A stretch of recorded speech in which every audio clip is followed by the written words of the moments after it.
25শে April চরিয়া শিকা গণহত্যা দিবস।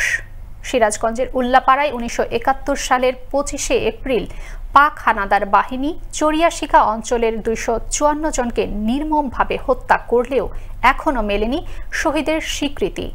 আর স্থানীয় মুক্তিযোদ্ধা সংসদেরও নেই কোনো উদ্যোগ। তবে স্থানীয়রা 52 বছর ধরে এই দিনটি প্রতি বছর শ্রদ্ধার সাথে স্মরণ করেন নিহত শহীদ স্বজনদের। সিরাজগঞ্জ থেকে সাধন কুমার দাসের তথ্য ও ছবিতে আরো জানাচ্ছেন মোস্তফা কামাল তোহা। গণহত্যার কথা মনে পড়লে এখনো শিউরে ওঠেন উল্লাপাড়ার চরিয়াশিকা গ্রামের মানুষ। এই গ্রামের অধিকাংশ পরিবারের কেউ না কেউ পাক হানাদার বাহিনীর হাতে হারিয়েছেন প্রাণ। স্থানীয়রা জানায়, পাক হানাদার বাহিনী 3 সারিতে দাঁড় করিয়ে গুলি করে, আর এই নৃশংসতায় প্রাণ হারান 254 জন নিরীহ নিরস্ত্র মানুষ। কিন্তু স্বাধীনতার এত বছর পরেও মেলেনি সরকারি স্বীকৃতি। সে নিয়ে স্থানীয়দের মাঝে ক্ষোভ রয়েছে দীর্ঘদিনের। স্থানীয় চড়িয়া জনকল্যাণ সমিতির উদ্যোগে স্থানীয়ভাবে শহীদদের নাম লিখে একটি স্মৃতিস্তম্ভ তৈরি করা হয়েছে। 30 লক্ষ শহীদের কথা শুধু মুখে শুনি, কিন্তু সরকারের পক্ষ থেকে যে কোনো স্বীকৃতি পাওয়া, এদের যে কোনো একটা নামের তালিকা পর্যন্ত করা এবং চিহ্নিতকরণ করা যে কারা শহীদ হলেন এই দেশের, কোনো প্রকারের স্বীকৃতি এবং সহানুভূতি এ ধরনের কোনো কিছু এ পর্যন্ত সরকারের পক্ষ থেকে আমরা পাইনি। মাননীয় প্রধানমন্ত্রী দেশরত্ন শেখ হাসিনার কাছে, আমাদের মাননীয় এমপি মহোদয়ের কাছে আমাদের একটি আশা, এই দিনে যারা নির্মমভাবে এখানে হত্যা হয়েছে তাদের পরিবারের আশা যে একটু পাঠাগার হোক, একটি লাইব্রেরি হোক।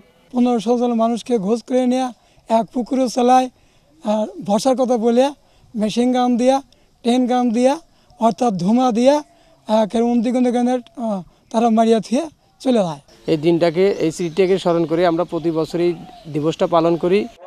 স্থানীয় গণহত্যা কমিটির সদস্যরা জানালেন, মুক্তিযোদ্ধাদের স্বীকৃতি স্মারকে স্বাক্ষর করেছেন কর্নেল এমএজি ওসমানী, আর শহীদ পরিবারের প্রতি শোক আর শ্রদ্ধা জানিয়েছেন স্বয়ং বঙ্গবন্ধু। তবুও শহীদদের মেলেনি রাষ্ট্রীয় স্বীকৃতি। আর পাক হানাদার বাহিনীর ভয়াবহতা দেশের নতুন প্রজন্মকে জানাতেই এই অনুসন্ধান। আর গণহত্যার স্থানগুলো চিহ্নিত করে স্মৃতিস্তম্ভ নির্মাণ সহ সকল শহীদদের সরকারি স্বীকৃতি তাদের লক্ষ্য। এদের অবহেলা মানে জাতির অবহেলা। হাজারো মুক্তিযুদ্ধের কাজ করলেও সেই কাজটা গুরুত্বপূর্ণ হবে না যদি বঙ্গবন্ধু জাতির নেতা তার সেই প্রতিশ্রুতি দুঃখ প্রকাশ করা পরিবারগুলোকে যদি রাষ্ট্র না দেখে।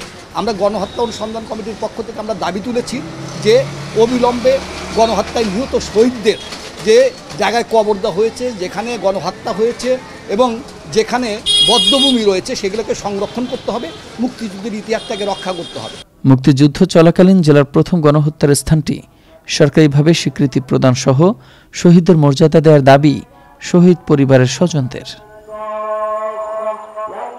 মোস্তফা কামাল তোহা, আনন্দ টিভি, ন্যাশনাল ডেস্ক।